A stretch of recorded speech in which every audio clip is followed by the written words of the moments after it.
My name is Nicole Grabow, and I am an objects conservator with the Midwest Art Conservation Center based in Minneapolis.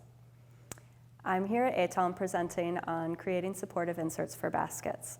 I wanted to share with you a few ideas that I have used for working with baskets that needed supportive inserts, keeping in mind that every basket is different and each basket will require kind of fine-tuning these methods. So these are just to give you some suggestions and kind of a jumping off point for your own creative thinking. I also want to mention that not all baskets need an insert. So the first step with any project like this is to take some time to look at your basket, to examine it, and to determine whether or not it would benefit from a supportive insert and if it's stable enough to handle the kind of manipulation that's necessary when you're making an insert and using an insert. Supportive inserts can be great for helping baskets that have a lot of flexibility to maintain a single shape and to prevent them from slumping. It can also be good for evenly distributing weight across the surface of a basket so that it doesn't concentrate it on a few areas, which can then become vulnerable to stress. So I'm going to start with the simplest one, which is just a ring. And I'm going to use for this backer rod, which looks like this. It is polyethylene, which is an inert material, and it can be used on its own, or it can be wrapped to make it look white. It's usually gray. It comes in a couple of different thicknesses. This is the thicker one. I think it's about 1 inch in diameter. I've got a thinner one here as an example. I usually end up using the thicker one, but it's nice to have a few different sizes on hand. So what I would do, the first thing I would do is determine the diameter that I'm looking to create the support for. It can be used on the interior of a lid to help to distribute weight, on the interior of the body to help keep a form in a circle, or outside the basket on the bottom to prevent it shifting on a cart. So we'll say that I know my diameter, and then I use a letter opener to cut my foam. And when I'm cutting it, so I'll measure out my distance, and we'll say it's about yay long. When I'm cutting it, instead of cutting it straight across, I'm going to cut at an angle. And what this does is it makes it easier for me to really customize my distance. Baskets are not the same all the way around.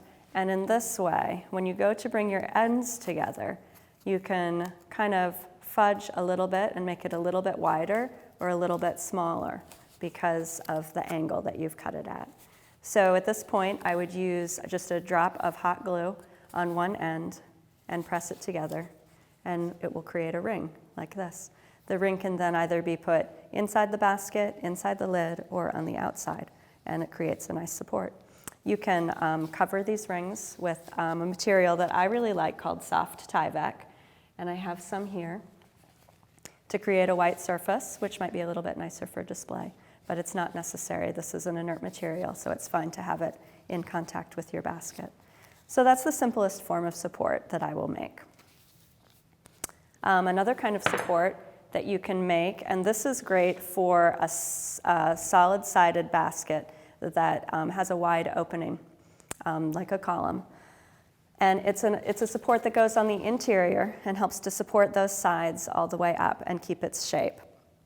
And what I'll do is, again, I'll measure the diameter, and then I will draw that diameter on a piece of foam. So right now I'm just drawing a circle as an example.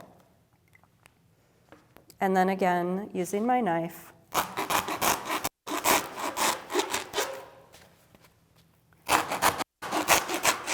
I start by cutting a square.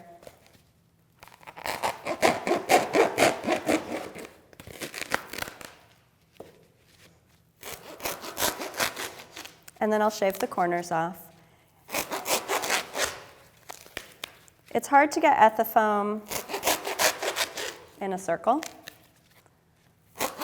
but you'll find that it's not absolutely necessary for it to be completely round. You can see that my shape is far from completely round, but we can continue to modify this so that it'll work just fine. What I will do now is I will actually cut it in half. So I have two pieces, and I'll cut a section out of the middle. What this enables us to do is because baskets are not a uniform shape,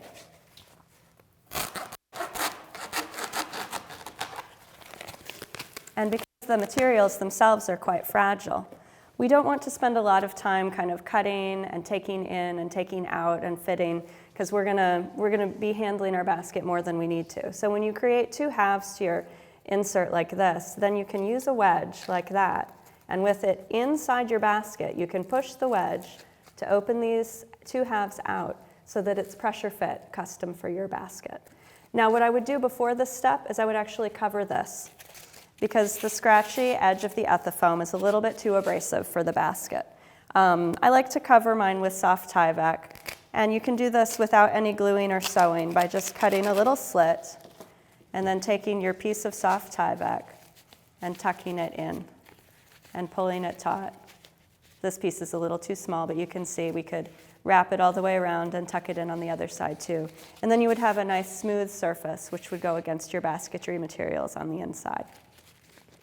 And the next one that I'll show you is a simple pillow. So to make a shape like this, which you can use for a variety of different things, you start out with just a square of the soft Tyvek. And then I've started this already, but you measure the diameter that you want, and then add, I would say, at least a ½ inch to that diameter to give yourself kind of room for sewing and also for, to take up the curve of the padding. You might even want to add more than a ½ inch. And then I'll draw the circle on the Tyvek just with pencil. Now I have two pieces of Tyvek here, and I've put these, you'll notice with the soft Tyvek material that it's smooth on one side and it's just a little bit fuzzy on the other side. So I've put the smooth sides together because those are the sides that we want facing our basket material.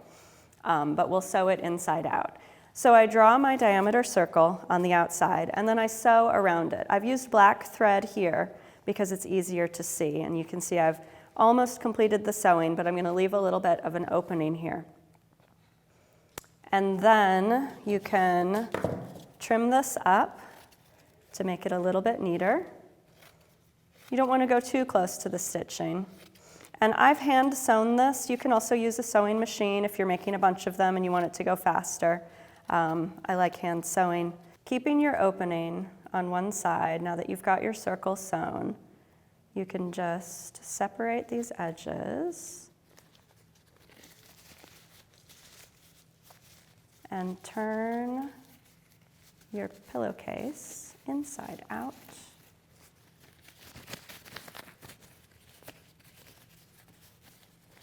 Like so.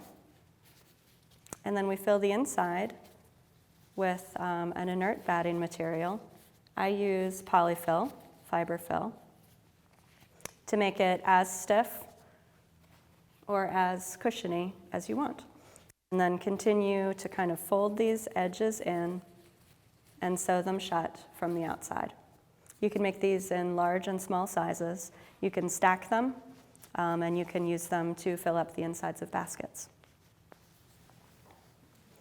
Now, the third one that I wanted to show you is a support for a basket that is narrower at the top than it is at the bottom. These baskets can, at first, seem a little daunting to try to create a supportive insert for, because you don't want to put something larger than will fit through the top opening, yet you want to take up that wider space at the bottom. So the first method, which is kind of quick and dirty, this uses a little bit more fabric. Sometimes you need to kind of make one or two to get the right size. I don't have a formula for figuring out the dimensions. You just have to sort of eyeball it. But you make yourself a nice big circle with your soft Tyvek. And then I have folded over the edge about an inch to create a channel for a drawstring. And I've sewn that around the perimeter, so you can see that. And then I've inserted this piece of string, this is just cotton embroidery thread, as a drawstring. Now you feed a drawstring through by attaching a safety pin on one side and feeding the thread through.